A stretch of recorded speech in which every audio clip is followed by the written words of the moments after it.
नमस्कार शेतकरी मित्रांनो, आज आपण या प्लॉटवरती आलो होतो. त्याचं प्रमुख कारण म्हणजे आता नोव्हेंबर चालू आहे, नोव्हेंबर एंड चालू आहे सध्या, आणि इथून पुढे आपण सांगितल्याप्रमाणे पोटॅशयुक्त खत त्यासोबत 0.1% मधलं जे आपण जेब्रिलिक ऍसिड सांगितलं होतं, आपण जर कधी जोडून बघितलं तर हे जेब्रिलिक ऍसिड आहे आणि याच्यामध्ये असे स्टेरॉइड येतात. बाकीचे जे स्टेरॉइड येत नाही बाकी याला असे स्टेरॉइड प्लस 0.1% मधलं जेब्रिलिक ऍसिड जर का तुम्ही 1 ते 2 लिटर सोडलं, तुम्हाला ते पेशविभाजनासाठी मदत होती. पेशविभाजन होतं त्याचं, आणि जी कांडी येतील लांबते.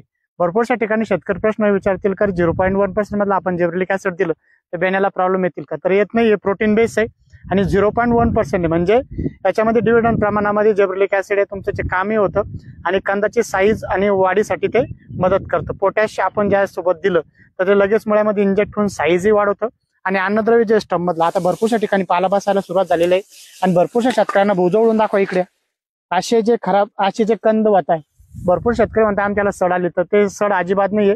हे जे एक्स्ट्राचे जे फुलं निघले होते हे आता बसून चाललेला आहे पाला, आणि भरपूरशा ठिकाणी काही काळपोटी जमिनीमधला जो पाला आहे तो आता बसायला सुरुवात झाला. त्याचं प्रमुख कारण म्हणजे की तो स्टंप सुरुवातीचा जो निघलेला होता तो बसतोय आता.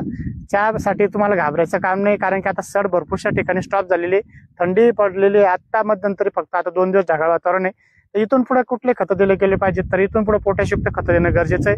तुम्हाला 13-0-45 असेल, 0-0-50 असेल, पोटॅशियम सोनेट असेल, 0-42-47 असेल, हे खतं देऊ शकता.